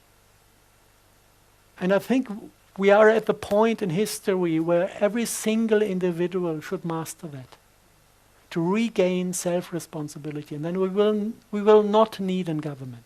It's not about changing the government. Because the entire concept of governments, having somebody to control, is demonic. It's not about replacing people. It will never work. We need to replace the game. And at the end, the only one I'm harming when I do this is the AI, and I don't need to take care of her because she's not a being. No pity necessary. No respect towards a living creature. I could switch her off, this is one way. I could start taking care of my own business and ignore her, and then she will diminish by herself. We don't need to fight anybody when we get rid of this problem.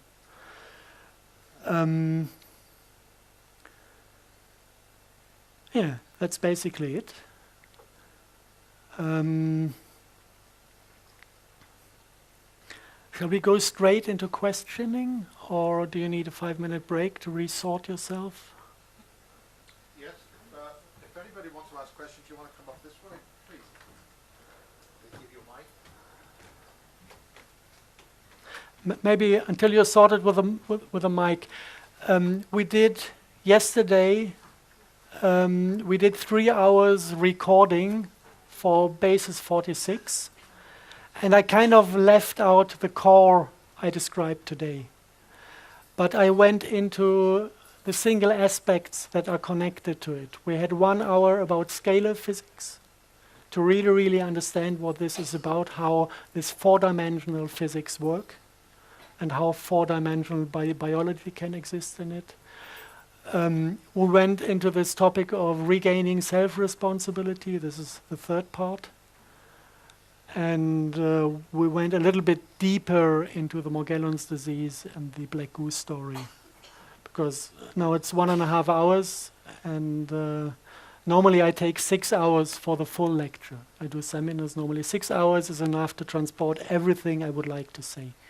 So we have 1.5 now, and the other 3 hours are in the basis interviews.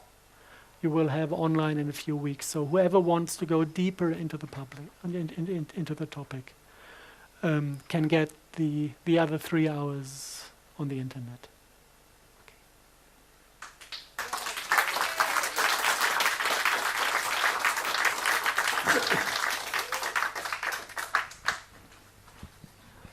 Why are they afraid of the sun? Why are the chemtrails so concentrated in front of the sun?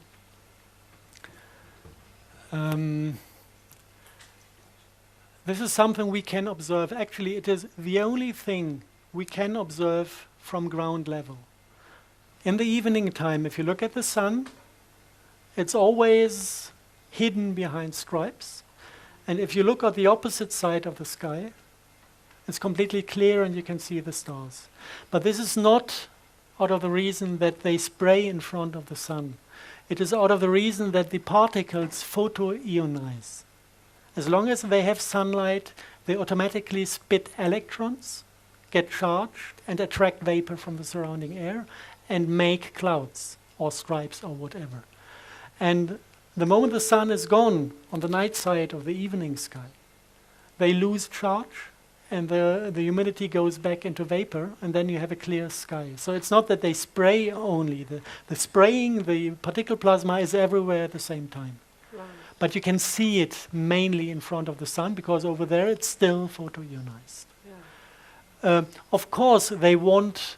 there are more agendas behind the spraying that are connected to the sun. They want to cut us off from sources of information, because development is always about taking in information. And there's a lot of information coming from outer space, from the central black hole in the galaxy. There's information coming from the sun. And of course, they want us not to develop. So it is a good idea to cut us off from this. Also, the nanoparticles accumulating in the soil are meant to cut us off from Mother Earth, because everything that might go through is absorbed in these layers. So there is something about them being afraid of, or them trying to cut us off, but it is not connected to the position of the sun in the sky. This is about photoionization. Right. And the other thing is, orgone. Why do they hate it? Orgone? Orgonite or orgone, yeah. Whenever you make any orgone, or you buy any, within a week of you having it, more chemtrailing over your house, the black helicopters arrive. Okay, this has to be something with... you need to look into the work of Wilhelm Reich to understand this. And Wilhelm Reich found a method to extract certain field structures, energy potentials from the sky. He said he's removing Dor to get the sky clean again. And this is a rather complex thing. You have to regard the entire planet as a electromagnetic resonator, and you have waves running around the planet, and with a wave kind of biting in its own tail, you get self-strengthening structures. And at the end, you get the sum of all platonic bodies standing as standing waves around the planet. And they have defined frequencies. Schumann frequency is the most known of them. And then the same thing happens in the core of the Earth. You have electromagnetic fields that travel through the stone, and they also build up a grid like this of platonic structures and other structures.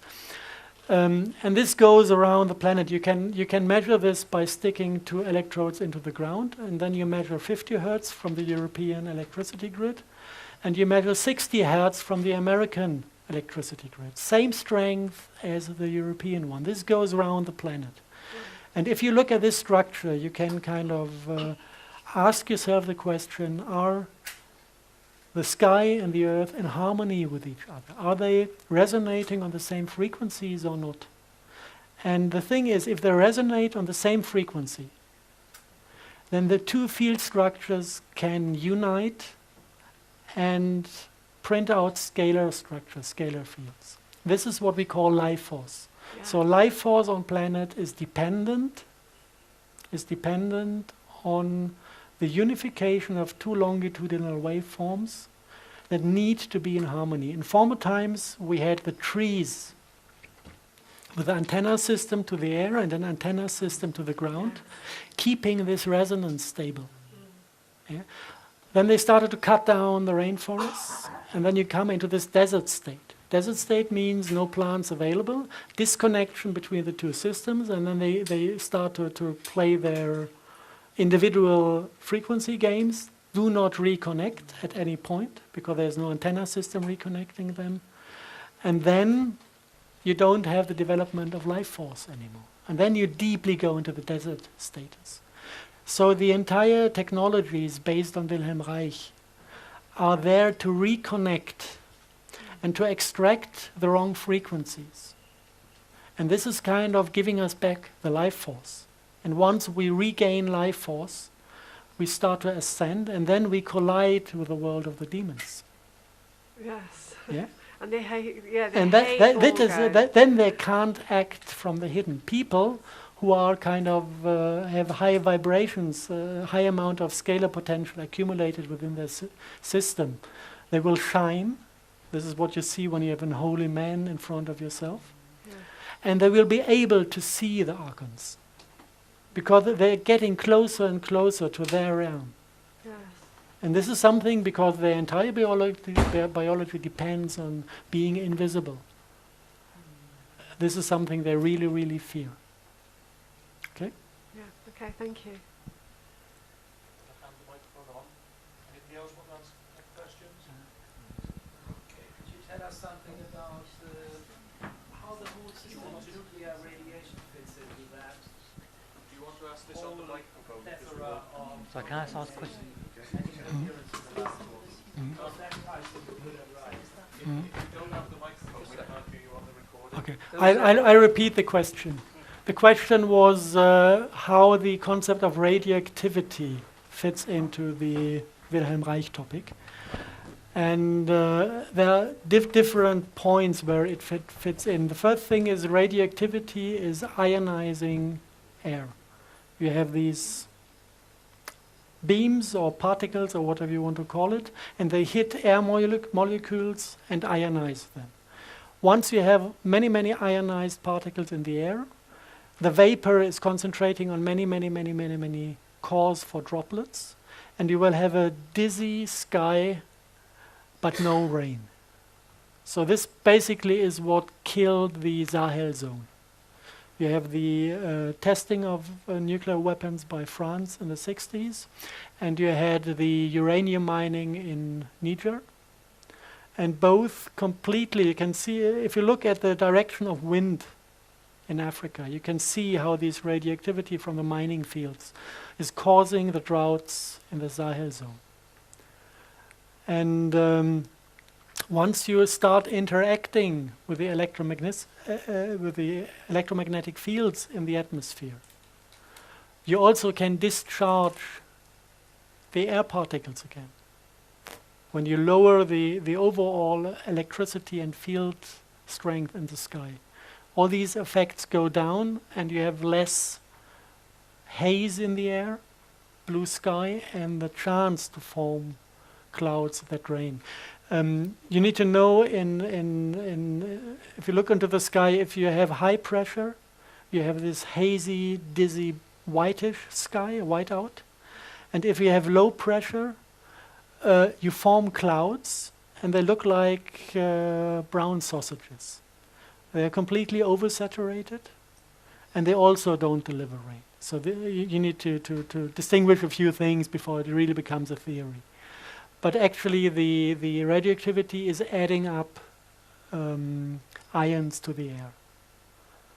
And if you have too many ions in the air, it's hopeless. So there are many, many good reasons and also good methods to extract the radioactivity from the air.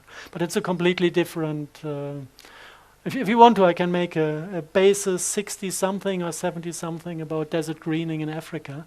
Then we can deeply dive into the topic of climate control and healing of natural systems instead of fucking them up even more. The question is really that I have is, to what extent does that door, heavy or not, the tension up there, all that ionizing we're talking about, to what extent does that facilitate this whole picture that you've got on the screen there? To what extent does it support HAARP, for instance? To what extent does it support the interruption of the transmission of cosmic energy, quantum energy to morphogenetic fields and the life force? That's sort of where I was. I would look at it. I would look at it the opposite way. I would say all the attempts to manipulate and to insert destructive electromagnetic structures is adding up to the door potential. The door potential is the outcome, not the cause. And of course, if we remove the outcome, we can diminish the pressure that is upon us, of course. And this is something they don't like because the entire chemtrailing is dependent on very, very precise calculations. For example, in Germany, we have this microdust hysteria. They're measuring microdust in every city, and they define that all the diesel vehicles need to stay outside of the big cities. This is because the component of the carbon dust makes it impossible for them to precisely control the cluster density of the crystalline nanoparticles. If you have technology that is only measuring particles, and you have two different types of particles, and you want to precisely define the concentration of one particle, but you can measure only both. To make this function, you need to completely remove the carbon particles. This is why people are not allowed to drive in the inner city anymore with certain vehicles, because they need to measure and control this. So,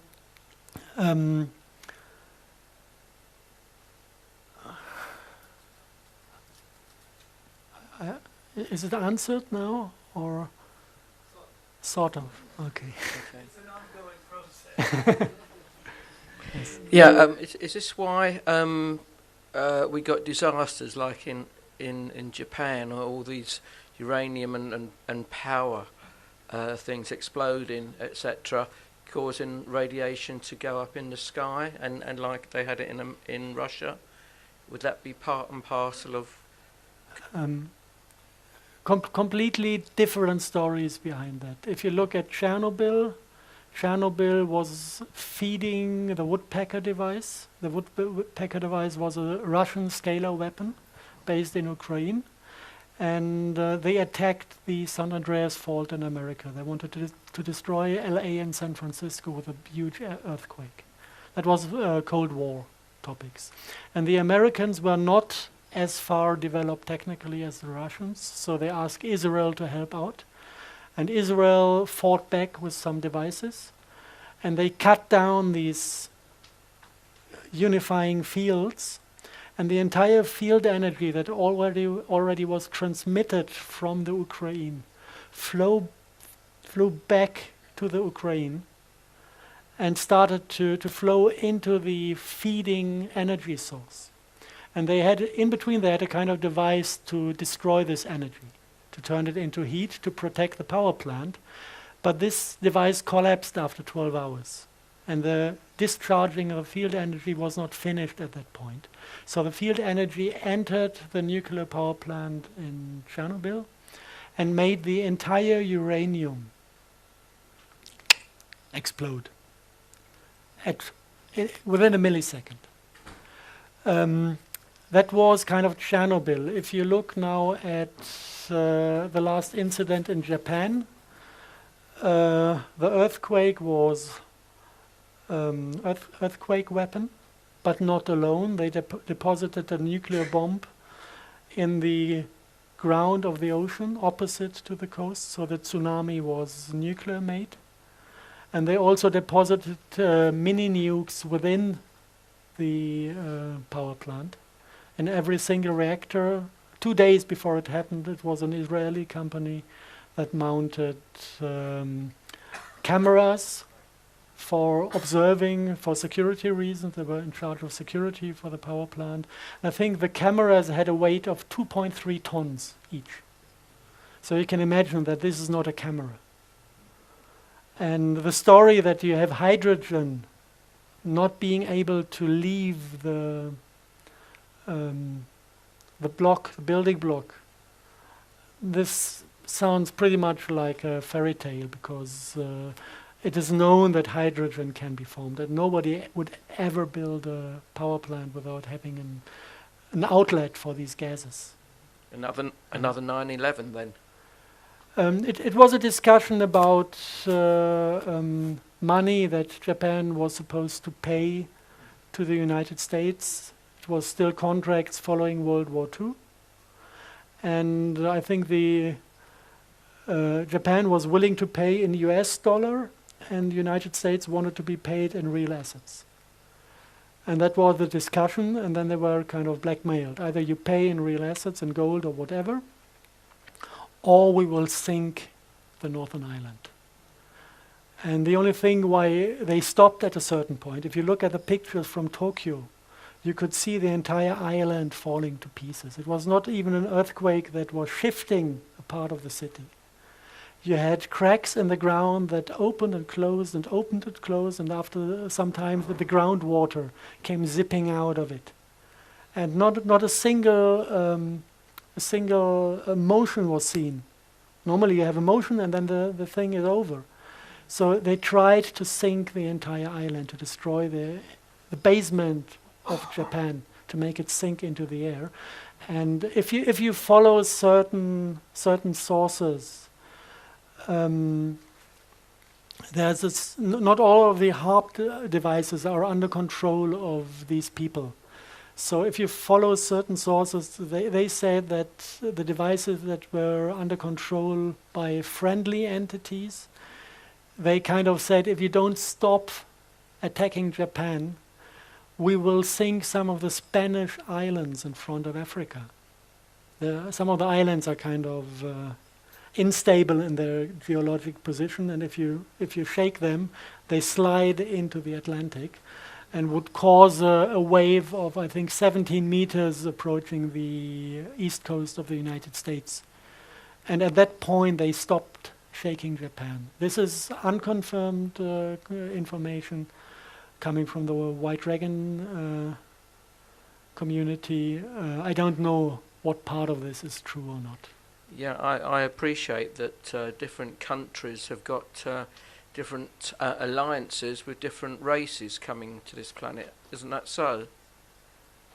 I think they've been doing this for ages, Yeah. these alliances. Just rubber stamping it. I'm happy that at recent times we have kind of a number of rather friendly entities to be allied with. So nice things are happening, yes. Okay, time for one more question. Next gentleman.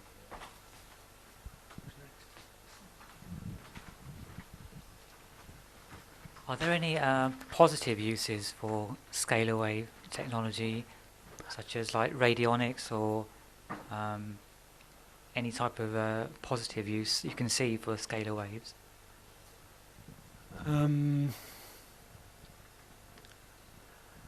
I've been working in the field of physics and advanced physics before I started with this topic.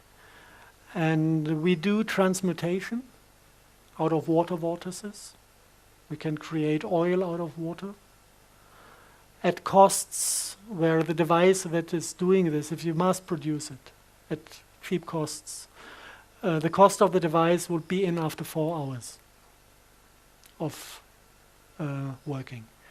So you kind of invest 6,000 euros, and after 4 hours you have oil with a value of 6,000 euros. This is completely impossible to introduce into the economy we have. This is a game changer. The moment these technologies are out, we will stop using money. We will stop having an idea in our mind that it is necessary to possess things. It's if you look at what we do now, it's what happened to the apes in this beautiful experiment. I love this story. I have to repeat it every time I'm on stage. They tried to teach apes to use money. It took 3 days. They knew how it works. After 3 weeks, the boys in the ape family started to steal and betray, and the girls started to prostitute themselves. And after 6 weeks, the biologists who run the project decided to stop the project because they could see the social patterns fall to bits and pieces, getting self-destructive and ugly. And then they decided to take the money away again. Big mistake. The apes were not willing to let go of this. They were beating the biologists up when they tried to get the money back. And this is gaming addiction. And every single human who is part of economy has fallen to this gaming addiction. And the core of this gaming addiction is scarcity. We think we don't have enough. This is why we grab as much as we can. This is what creates the idea of money and the idea to possess things. This is not nature. This is a demonic program to bring us into self-destructive patterns. Look at the Red Indians in America, at the native tribes. They don't have money, they have love. If they do something, they do it out of the original reason to do things. If we do something, we do it for cash. And we are so in scarcity that we do everything for cash. Look at the Hollywood productions. Look at the mercenary killing millions of people. Yeah, a job. Yeah. We have to do the job. The job. Yeah. This is where money brings us to. And the moment when you have these two options of transmuting every element you need and producing energy as much as you need, we enter a world of abundance.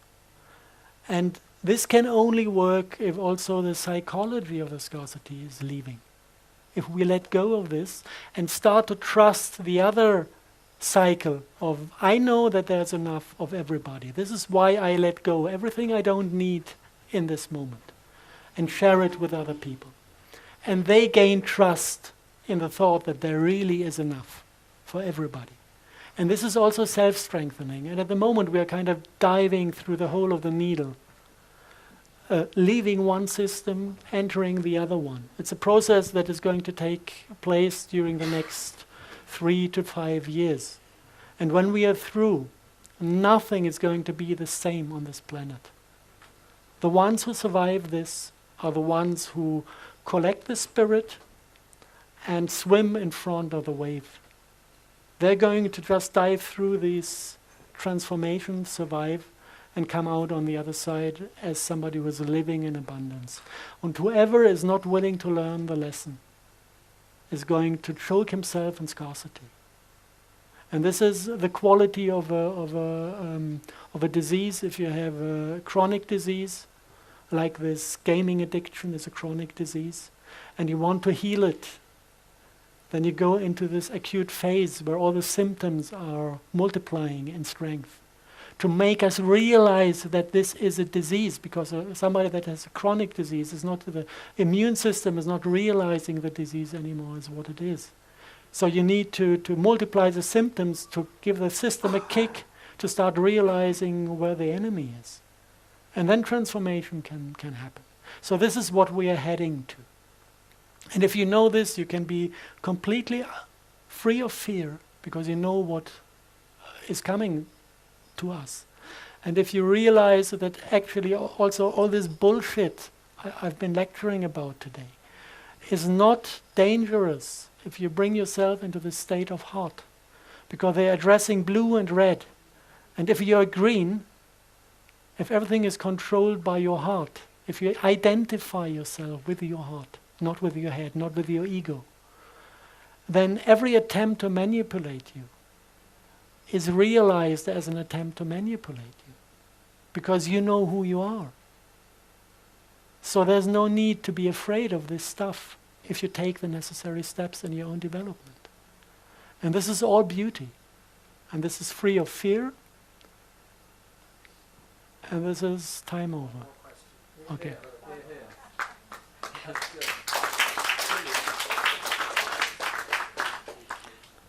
Yeah.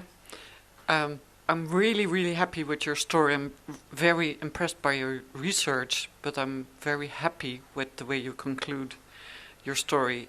For me as a healer, it's great to hear a researcher like you to get me the theory that backs up my experiences as a healer. So thank you very, very much. My question is, how many people need to really get awake to create this morphogenetic field to allow others who are not so much into a willingness to know to make the transformation happen? If you want to know numbers, I'm not sure. There are two different ways to calculate. The guys who make experiments say you need 100 of us to realize. If you go into the older traditions, it is kind of the multiplication of 12. You need 12 in the first step, like Jesus had 12 followers, and then it goes to 144, and then it multiplies by 12, and each multiplication brings a new quality. And like this, you get a kind of multiple step development. And personally, I believe more in the 12 mathematic than in the 100, because this is only for, I think they learned how to wash potatoes, and when 100 apes were able to wash potatoes, all the apes on all the islands who have never seen this happening immediately started to wash potatoes before eating. So this was the 100 number. I think we humans are more on 12. It makes more sense in the context of sacred geometry. So, but, okay, I'll get back to it.